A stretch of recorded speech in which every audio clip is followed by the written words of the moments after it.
Hi boys and girls, it's Miss Pavone. I'm going to be reading you a story tonight. Let's take a quick look. We're going to be doing Mr. Seahorse by Eric Carle, and let's get ready to dive into the ocean.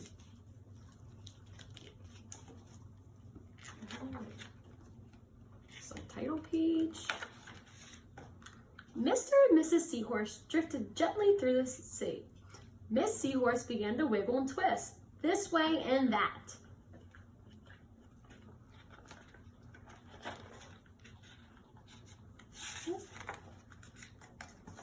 It's time for me to lay my eggs, she said. Can I help? Asked Mr. Seahorse. Oh yes, thank you, said Miss Seahorse. And she laid her eggs into a pouch on Mr. Seahorse's belly. I'll take good care of our eggs, said Mr. Seahorse. I promise.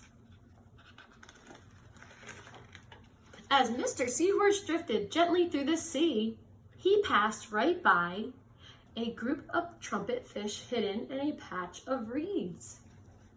So these are the reeds, and behind the reeds are the 4 trumpet fish.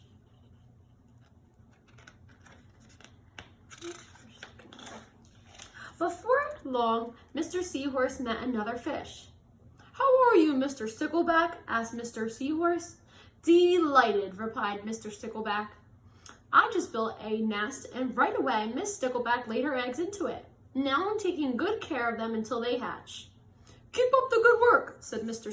Seahorse, and swam on his way. As Mr. Seahorse drifted gently through the sea, he passed right by a lionfish hidden behind a coral reef. Whoa.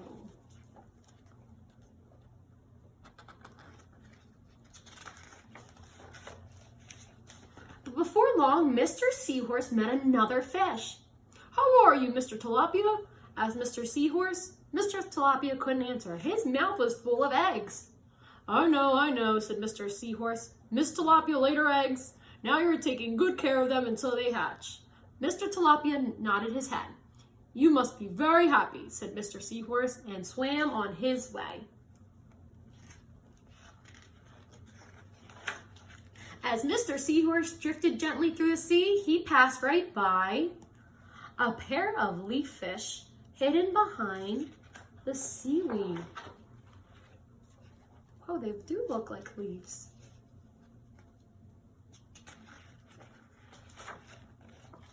Before long, Mr. Seahorse met another fish. How are you, Mr. Curtis? Asked Mr. Seahorse. Perfectly fine, replied Mr. Curtis. Mrs. Curtis laid her eggs, and I have stuck them on my head. Now I am taking good care of them until they hatch. You are doing a good job, said Mr. Seahorse, and swam on his way. He is meeting a lot of fish. Let's see who the next one will be. As Mr. Seahorse drifted gently through the sea, he passed right by a stonefish hidden behind a rock.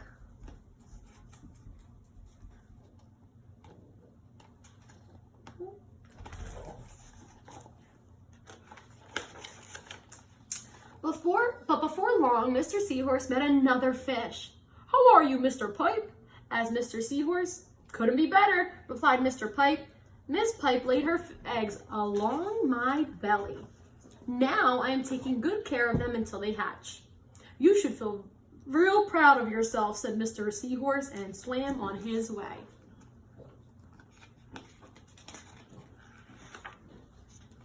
But before long, Mr. Seahorse met another fish. How are you, Mr. Bullhead? Asked Mr. Seahorse. Tip-top, replied Mr. Bullhead. Miss Bullhead laid her eggs, and the eggs hatched. Now I'm babysitting. You are doing a fine job, said Mr. Seahorse, and swam on his way. So now the baby's hatched. The time had come for the seahorse babies to be born. Mr. Seahorse wiggled and twisted this way and that. At last, the babies tumbled from Mr. Seahorse's pouch and swam away. One baby turned around and tried to come back into the pouch. Oh no, said Mr. Seahorse. I do love you, but now you are ready to be on your own. The end. All right, boys and girls, I hope you guys are behaving, you're helping mom and dad at home, you're staying safe and you're having fun. I miss you guys so much, and I will see you soon.